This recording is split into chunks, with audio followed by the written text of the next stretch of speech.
Islam dan juga nikmatnya bulan Ramadan. Kemudian saya mewakili dari teman-teman ACT Aksi Cepat Tanggap. Terima kasih kepada pengurus Takmir Masjid Mujahidin yang telah menyediakan dan memberikan kesempatan kepada kami untuk memberikan tempat dan waktunya. Alhamdulillah, sebelumnya kami ingin perkenalkan sebentar. Kami dari ACT, Aksi Cepat Tanggap, adalah suatu lembaga kemanusiaan yang bergerak di dalam bidang kemanusiaan, yayasan kemanusiaan ada di bidang kebencanaan seperti ya. Alhamdulillah malam hari ini kita kedatangan tamu dari saudara kita di Palestina, langsung dari Gaza ya.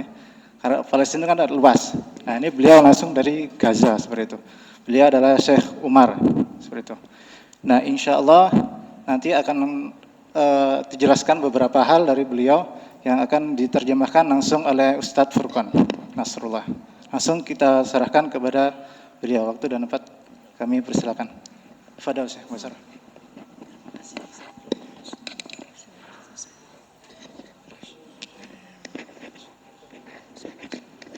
Assalamualaikum warahmatullahi wabarakatuh.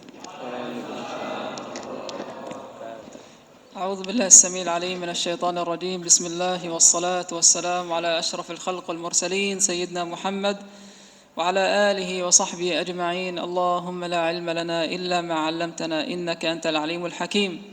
ربنا علمنا ما ينفعنا وانفعنا بما علمتنا وزدنا يا ربنا علما.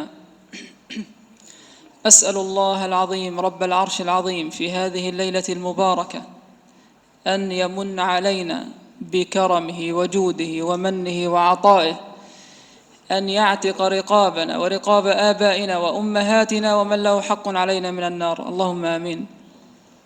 بسم الله الرحمن الرحيم. أترجم المقدمة ولا من غير؟ لابد أن تترجم. الآن سأتكلم في المقدمة. إذن ما قلتم قبل قليل من غير الترجمة. لا بأس. بسم الله الرحمن الرحيم. Assalamualaikum warahmatullahi wabarakatuh. Yang sama-sama kita muliakan, Syekh Umar dari Gaza baru saja memulai dengan membacakan beberapa doa untuk kita. Doa yang baru saja beliau bacakan terakhir mendoakan kita agar kita dan orang tua kita ataupun nenek moyang kita yang sudah mendahului kita dibebaskan oleh Allah dari api neraka. Allahumma amin. نعم، أهنئكم بداية بقدوم شهر رمضان المبارك، أعاده الله علينا وعليكم بالخير واليمن والبركات، وأسأله تعالى أن يتقبل منا ومنكم الصالحات والطاعات. اللهم آمين. Begitu juga beliau mengucapkan pada kita selamat karena pada tahun ini berjumpa lagi dengan bulan Ramadan. Beliau juga mendoakan agar di bulan Ramadan ini semua ketaatan kita, amal perbuatan kita yang baik diterima oleh Allah, dan bulan Ramadan kali ini didoakan oleh beliau agar ditambahkan banyak kebaikan. Allahumma amin. أقول أنني أشعر بسعادة غامرة وأنا بين إخواني المجاهدين في مسجد المجاهدين، وأنا بين إخواني في أندونيسيا الحبيبة، فبلدي الثاني هي أندونيسيا. أنا بفضل الله عز وجل لا فرق عندي بين فلسطين وأندونيسيا، كلاهما واحد بفضل الله عز وجل. Beliau juga mengungkapkan betapa merasa sangat bahagia berada di tengah-tengah kita. Beliau merasa bukan seperti orang asing di tengah-tengah kita, karena bagi beliau Indonesia ini sudah seperti negara beliau yang kedua. Beliau tadi mengibaratkan la farqa, tidak ada perbedaan antara Palestina dengan Indonesia. Jadi beliau di sini melihat kita sebagai orang-orang yang mujahidin, orang yang berjuang dalam agama yang terkumpul di Masjid Al-Mujahidin. نعم، سأتحدث إن شاء الله تعالى في موضوعين اثنين. الموضوع الأول عن فلسطين، والموضوع الآخر عن القرآن الكريم بإذن الله تعالى. أما عن فلسطين فالله عز وجل له الحكمة البالغة في التفضيل بين مخلوقاته، والأرض من جملة مخلوقاته، وقد اختار الله عز وجل من الأرض المساجد ففضلها على سائر المساجد، واختار من المساجد 3 ففضلها على سائر المساجد. من هذه المساجد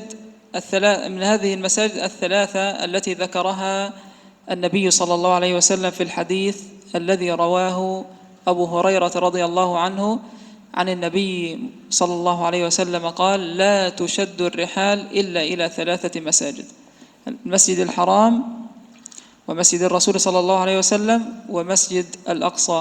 متفق عليه. Insyaallah pada kesempatan kali ini beliau akan menjelaskan pada kita 2 tema. Yang pertama tentang Palestina, yang kedua tentang Al-Quran dengan izin Allah.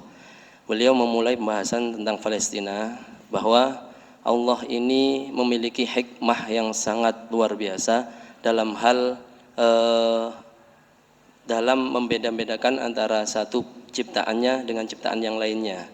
Yang di sini yang dimaksud oleh beliau adalah salah satu ciptaan Allah adalah tanah.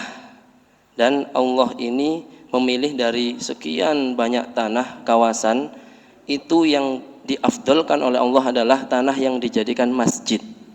Dan di antara betapa banyak masjid di muka bumi ini, Allah mengistimewakan 3 masjid.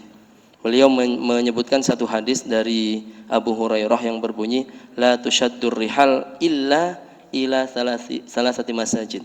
Jadi kita tidak dituntut untuk bepergian jauh kecuali ke 3 masjid. Jadi Allah mengistimewakan 3 masjid ini dibandingkan masjid-masjid yang lainnya. Ini ada hikmah yang sangat luar biasa. 3 masjid yang dimaksud adalah Al-Masjid Al-Haram di Makkah, kemudian yang disebut beliau tadi Masjidur Rasul di Madinah, kemudian Masjidil Aqsa di Palestina. نعم. وقد ربط الله عز وجل بين المسجدين، المسجد الحرام والمسجد الأقصى المبارك. وقد قال الله عز وجل في سورة الإسراء في أول آية: سبحان الذي أسرى بعبده ليلا من المسجد الحرام إلى المسجد الأقصى الذي باركنا حوله لنريه من آياتنا إنه هو السميع البصير.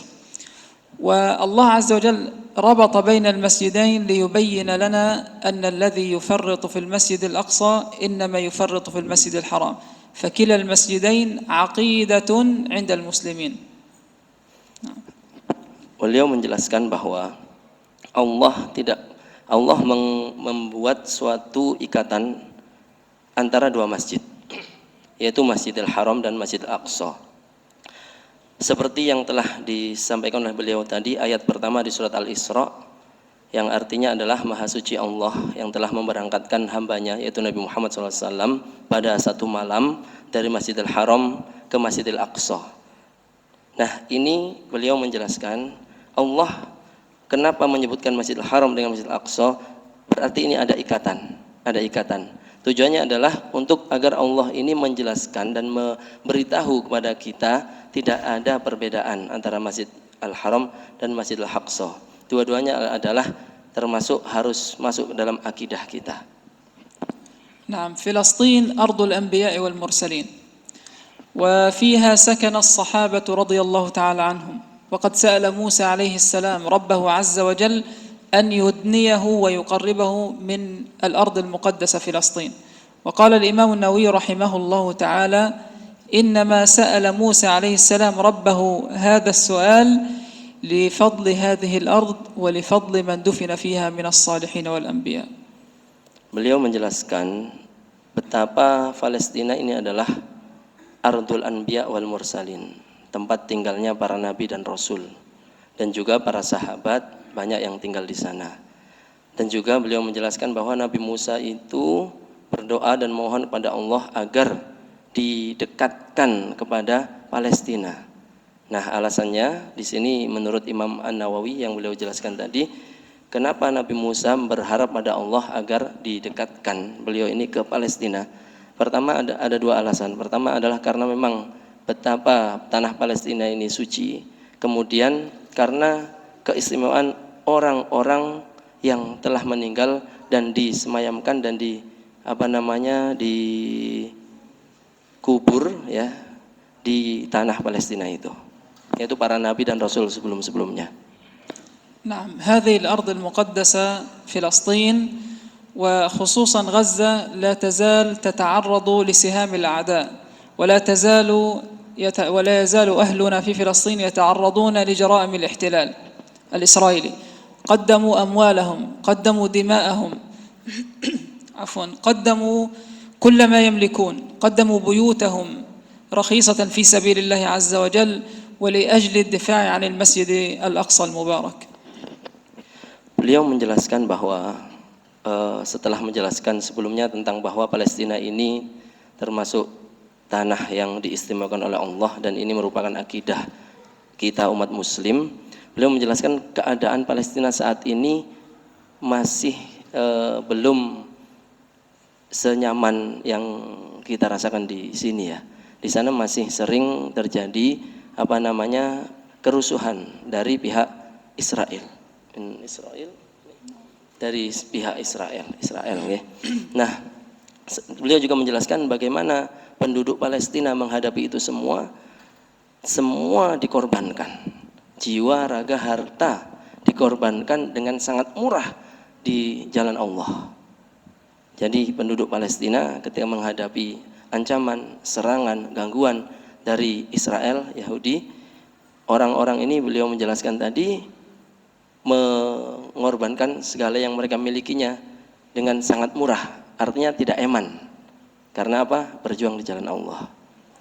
نعم إخوانكم جاهدوا ولا يزالون يجاهدون وتمنع عنهم الكهرباء، تقطع عنهم الكهرباء وتقطع عنهم الماء ويمنعون من السفر وأيضا قد يمنع عنهم الدواء. وعليكم إخواني أن تجاهدوا مع إخوانكم بأموالكم وبدعائكم.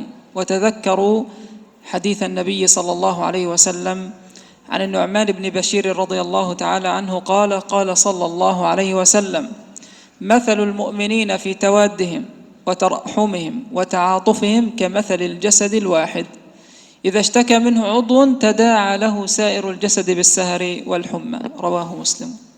Beliau menjelaskan bahwa keadaan yang tadi penduduk Palestina ini bukan kemarin atau bulan kemarin, sampai saat ini masih seperti itu. Jahadu wa mazalu yujahidun. Artinya dulu dan sekarang dan kemungkinan kedepannya juga masih terus berada dalam ancaman. Mereka sampai listrik itu dipadamkan. Kemudian air juga ditahan. Artinya tidak semudah kita di sini menggunakan air tinggal menyalakan. Kemudian juga untuk bepergian, yakni mamnu' safar min yakhruj wala yadkhul. ممنوع السفر ويجد مشقة كبيرة جدا جدا في السفر. قد يموت المريض وهو ينتظر دواءه بالسفر. Jadi untuk bepergian juga dilarang. Dibloket gitu. Semua kawasan tidak mudah untuk keluar ataupun masuk ke daerah beliau, sehingga orang-orang yang sakit kata beliau tadi sampai meninggal. Karena apa? Nggak ada persediaan obat, karena nggak bisa keluar dan datang. Maka di sini pesan beliau kita yang di sini hidup dalam alhamdulillah kenyamanan dan ketenangan ini, diharap ayo sama-sama membantu. Baik itu dengan doa, kata beliau tadi, ataupun dengan apa yang kita miliki. Kita doa wa bi amwalikum, dengan bantuan kita. Beliau juga menjelaskan satu hadis dari sahabat An-Nu'man bin Bashir yang berbunyi, yang artinya perumpamaan umat mukmin ini seperti satu tubuh. Kalau seandainya satu anggota tubuh itu tersakiti, maka satu tubuh ini bisa merasa demam atau meriang, gak enak badan, seperti itu. Itu perumpamaan orang muslim, orang mukmin dalam urusan saling mengasihi.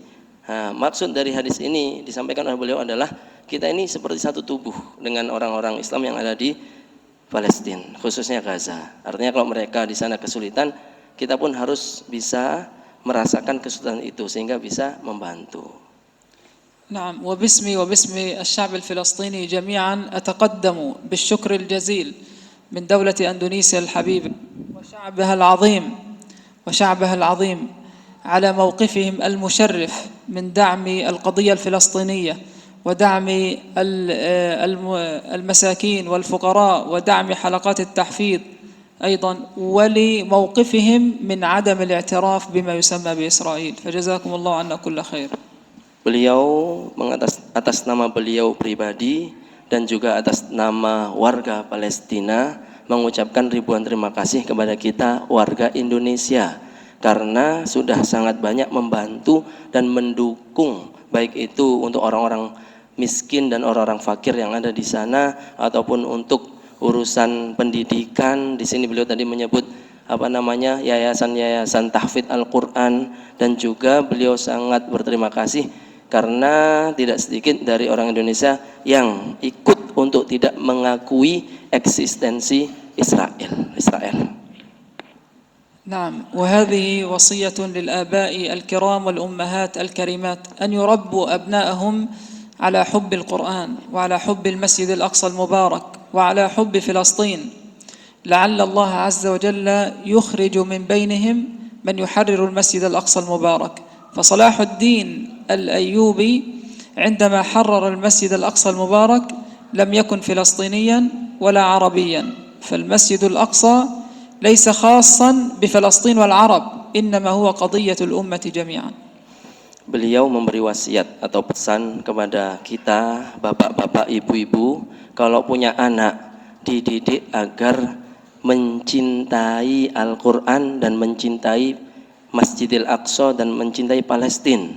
Dan juga beliau mendoakan semoga siapa tahu nanti keturunan kita, orang-orang yang ada di sini, siapa tahu ada yang bisa menjadi pejuang yang membebaskan Palestina. Ini doa beliau. Karena beliau tadi menjelaskan tentang seseorang yang berhasil memerdekakan Palestina dahulu kala, bernama Salahuddin Al-Ayyubi. Padahal beliau ini bukan orang Palestina.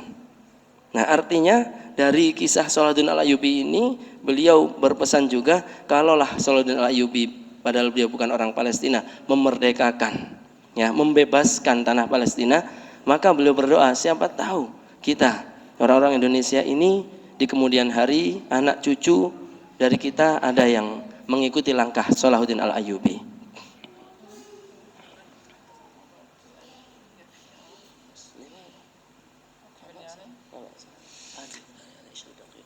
نعم، كل إنسان فينا سيقف أمام الله عز وجل موقفا يوم القيامة.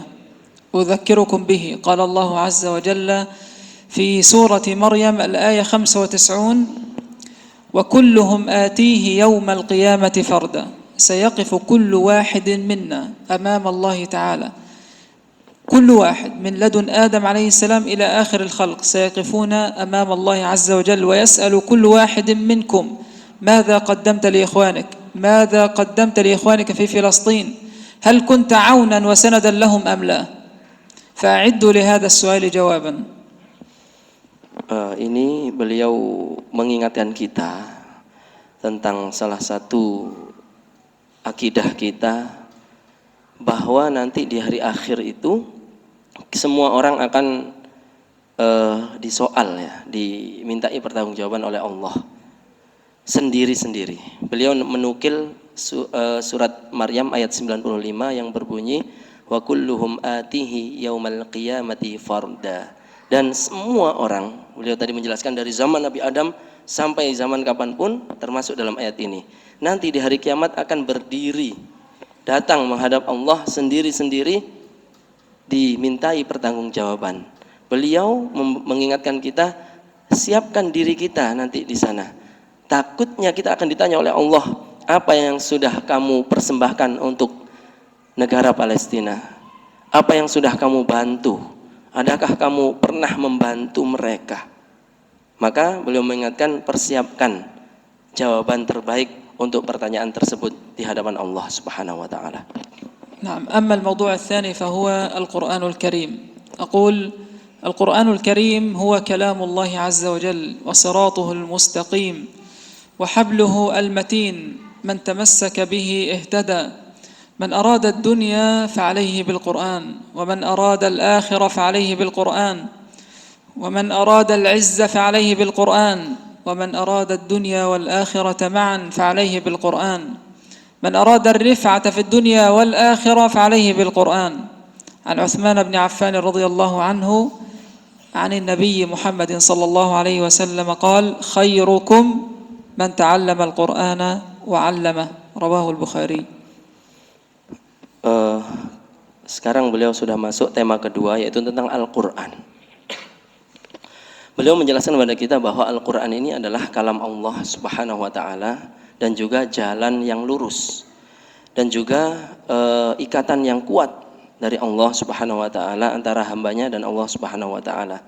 Maka barang siapa yang menginginkan kebahagiaan dan kehormatan dan kemuliaan baik di dunia maupun di akhirat, maka hendaklah dia berpegang teguh dengan Al-Quran. Beliau menukil satu hadis dari Utsman bin Affan yang berbunyi, yang artinya sebaik-baik orang di antara kalian adalah yang belajar Al-Quran dan yang mengajarkannya.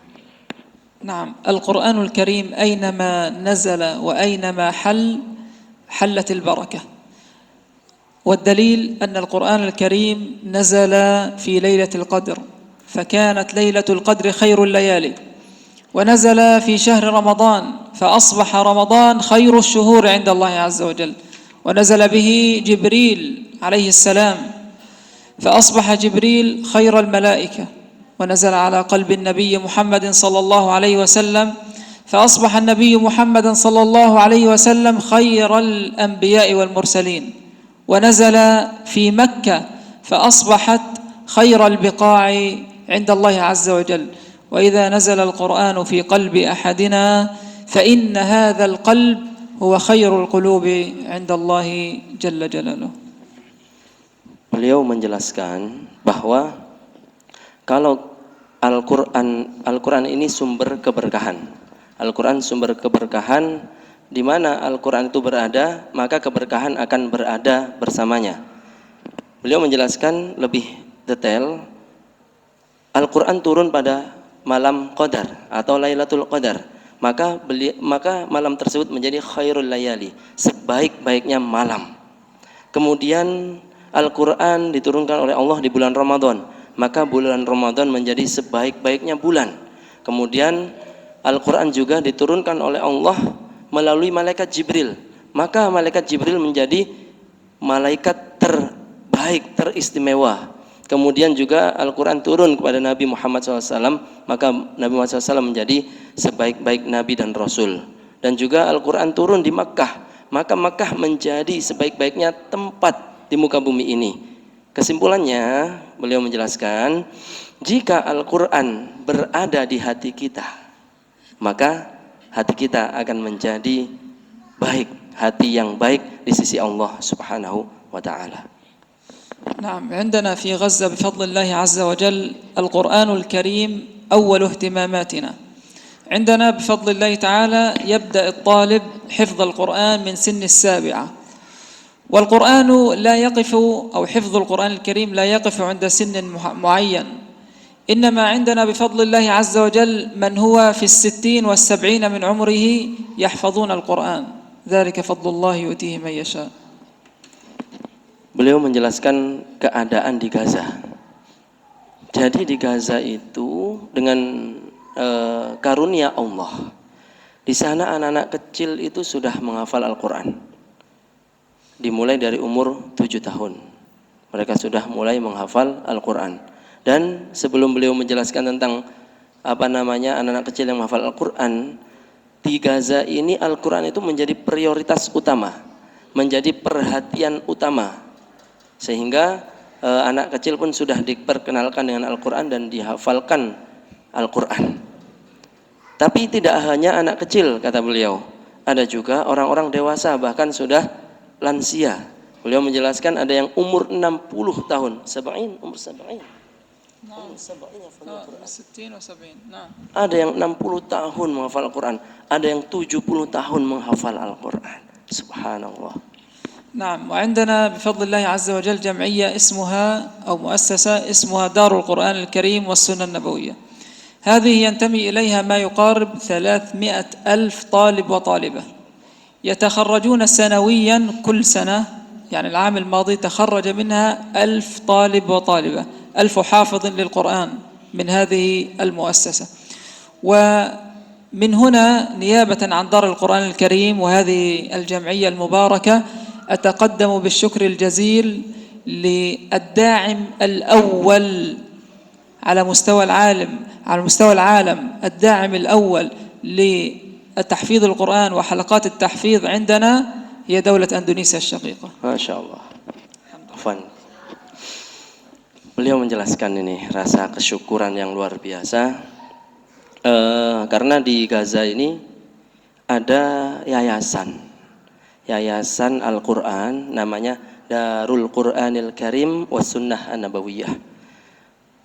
Muridnya 300.000, Masya Allah.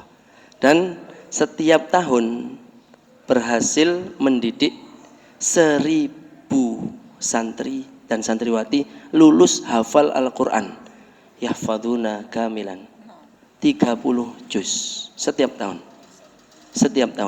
Jadi anggotanya jumlah keseluruhan 300.000, setiap tahun bisa melahirkan tidak kurang dari 1.000 hafidh dan hafidhah Al-Quran lengkap. Maksudnya hafal khatam 30 juz. Dan beliau inilah salah satu alumni yayasan tersebut. Dan beliau sangat berterima kasih kepada warga Indonesia karena negara nomor 1 yang dukungannya paling besar, bantuannya paling besar terhadap yayasan ini adalah Indonesia. Alhamdulillah. في نهاية هذا المجلس عفوا في نهاية هذا المجلس المبارك أقول لكم جزاكم الله خيرا وبارك الله فيكم، وأسأل الله عز وجل أن يجمعنا على حوض النبي محمد صلى الله عليه وسلم. أقول لكم جزاكم الله خيرا، سبحانك اللهم وبحمدك، نشهد أن لا إله إلا أنت، نستغفرك ونتوب إليك. أقول لكم باللغة الأندونيسية تريما كاسي، والسلام عليكم ورحمة الله وبركاته. Beliau menutup kajian beliau dengan mengucapkan terima kasih dan mendoakan kita. Yang doa paling inti adalah semoga seperti halnya di sini kita dipertemukan. Beliau berdoa semoga kita juga dipertemukan di surga, berada di telaga Nabi Muhammad SAW. Amin. Terima kasih. Wassalamualaikum warahmatullahi wabarakatuh.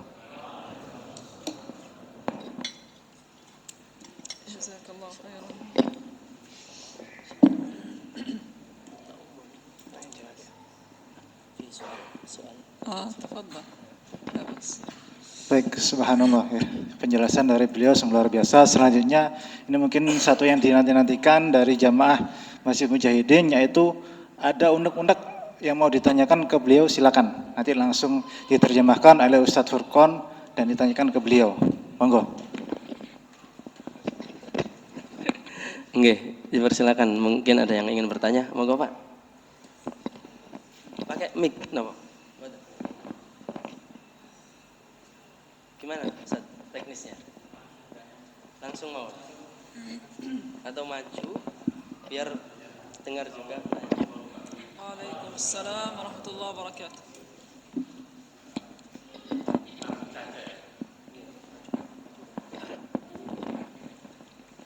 Langsung saja bahwa kita mengamati perjuangan Palestina itu kan sudah puluhan tahun. Sudah puluhan tahun ya. Dan secara logika perjuangan Palestina untuk merdeka ini sulit. Meskipun nanti kita juga percaya pada pertolongan Allah. Nah, apakah beliau ini tahu program dari pimpinan Palestina untuk merdeka ini jangka pendeknya apa, jangka menengahnya apa, jangka panjangnya apa untuk goalnya itu? Kalau gini terus mungkin memang nggak ada akhirnya. Apakah ada program-program jangka pendeknya tercapai atau enggak, jangka menengahnya gimana? Apakah beliau ini sampai tahu strategi seperti itu? Terima kasih.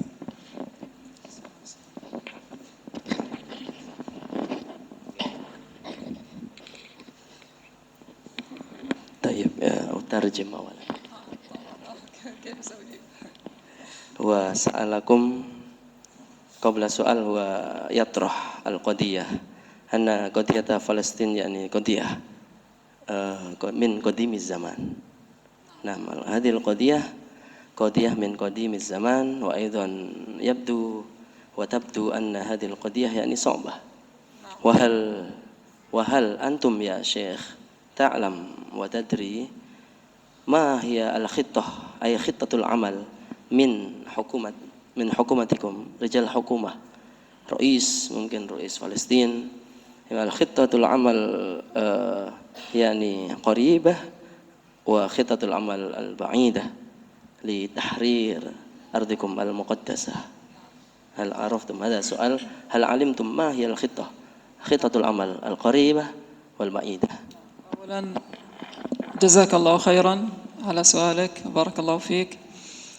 نقول يا إخوة يا كرام أن فلسطين نعم كما قال الأب الفاضل أن فلسطين هي أرض صراع منذ قديم الأزل، منذ الزمن الأول هي أرض صراع، وستبقى إلى أن ينتهي اليهود، لأنه في الحديث الذي رواه أو في الحديث الذي قاله النبي صلى الله عليه وسلم لن تقوم الساعة حتى يقاتل المسلمون اليهود فيقول الحجر والشجر، انظروا حتى ينطق الحجر والشجر يا مسلم يا عبد الله هذا يهودي خلفي تعال فاقتله.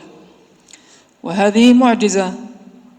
فهذا الأمر يا إخوة يا كرام سيكون يعني ليس بالأمر القريب النصر وتحرير فلسطين، لكن نحن علينا قال الله عز وجل فاتقوا الله ما استطعتم، ثم قال الله عز وجل وأعدوا لهم ما استطعتم.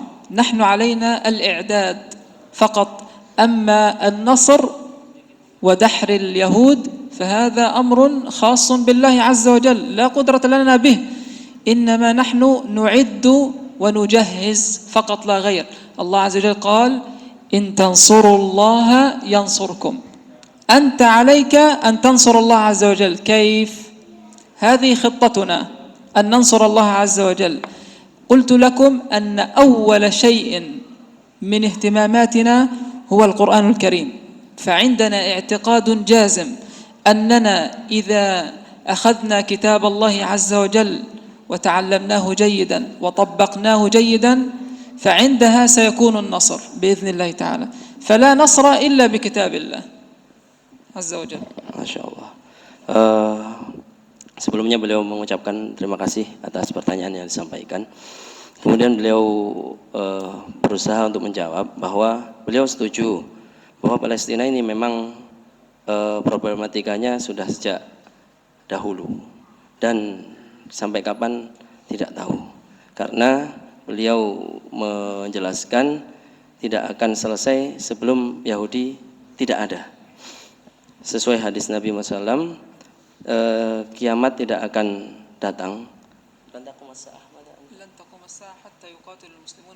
Nah, tidak akan datang hari kiamat kecuali sampai orang Muslim dan orang Yahudi ini saling berperang sampai orang Yahudi ini kalah dan orang Muslim itu dikasih tahu oleh batu, pohon yang kalau ada orang Yahudi sembunyi di situ dia akan memberitahu ini ada orang Yahudi di belakangku, bunuh dia.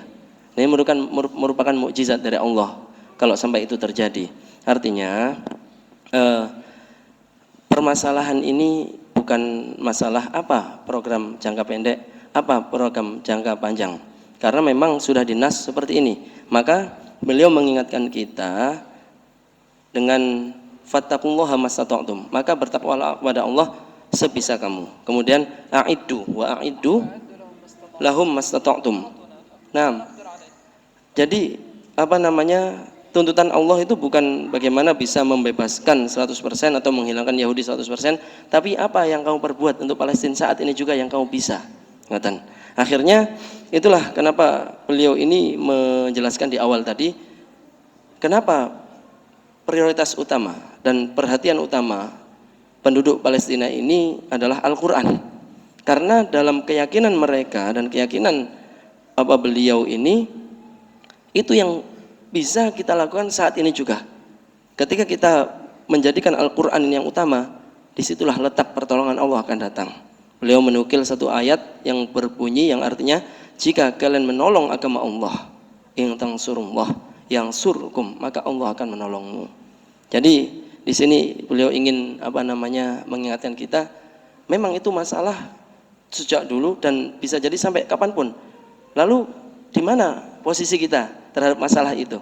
Yang bisa saat ini juga kita lakukan. Adapun Allah bagaimana? Ya, itu menghilangkan atau meniadakan ras Yahudi ini itu hanya hak otoritas Allah Subhanahu wa taala. Kita sebagai hambanya bisa berbuat apa? Kurang lebih seperti itu penjelasan beliau.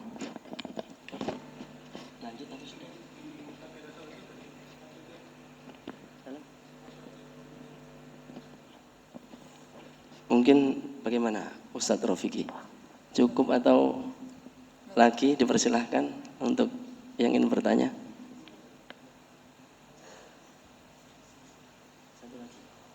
Dipersilahkan setunggal melih menawi enten ingkang badhe tanglet. Jauh ya, jauh ya. Oh nggih.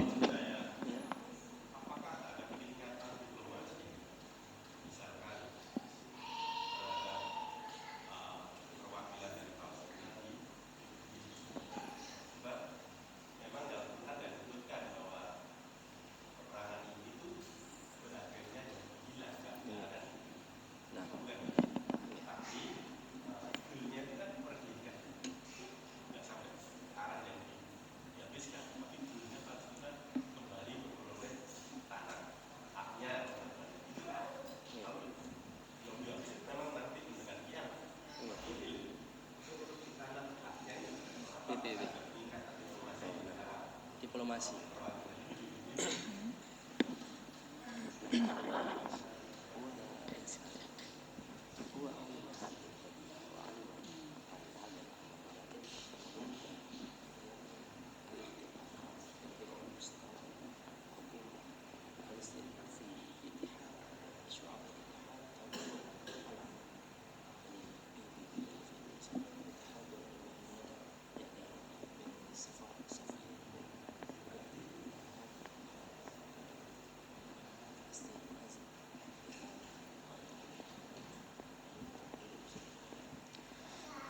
نعم، فلسطين ذهبت إلى مجلس الأمن الدولي قبل ذلك، لكن للأسف الشديد أنتم تعلمون أن أي قضية تدخل فيها أمريكا فالمسلمون هم الخاسرون. أي قضية تدخل فيها أمريكا فالمسلمون هم الخاسرون. هذه في موازين الدنيا، موازين البشر، لكن موازين الله عز وجل لا، الله قادر على كل شيء.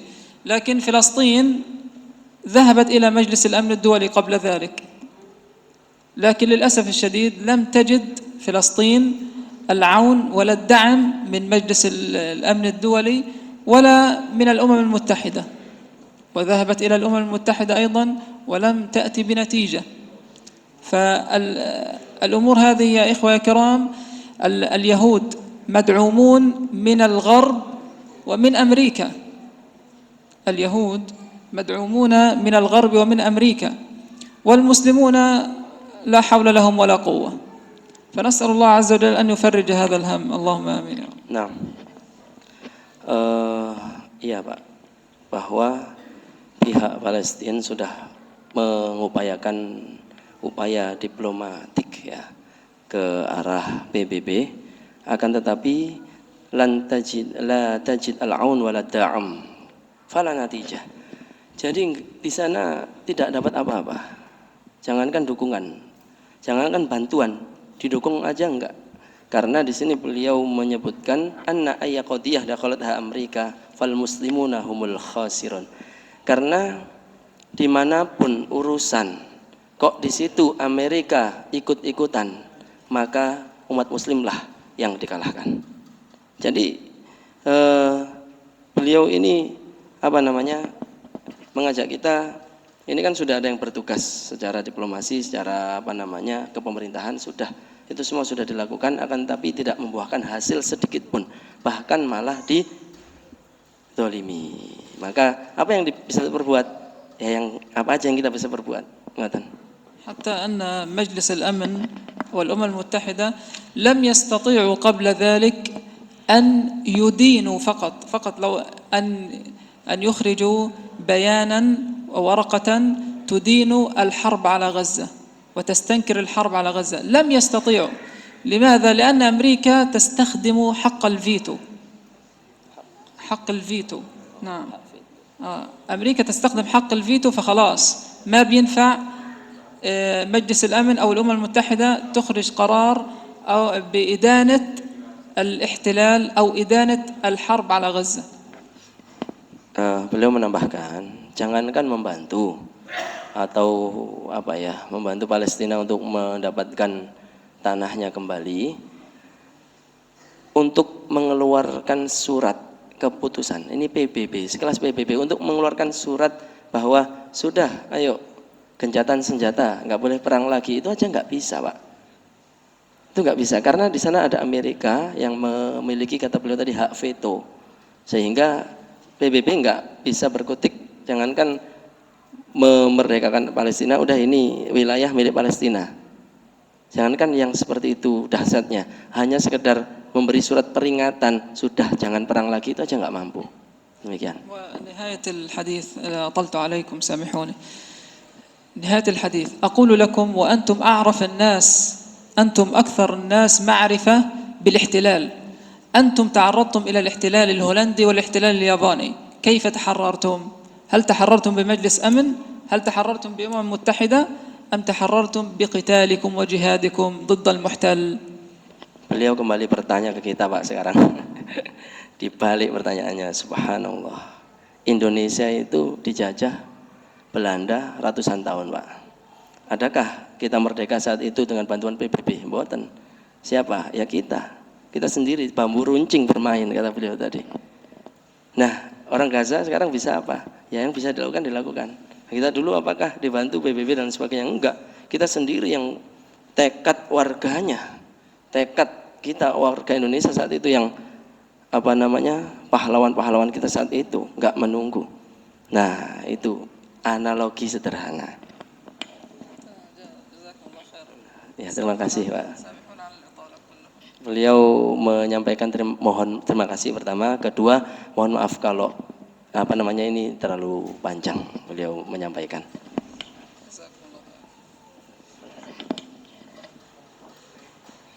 Baik, terima kasih. Alhamdulillah, insya Allah kita habis ini lanjut ke salat tarawih yang akan langsung diimami oleh beliau Syekh Umar, yang tadi sebenarnya sudah kita ketahui bersama, insya Allah.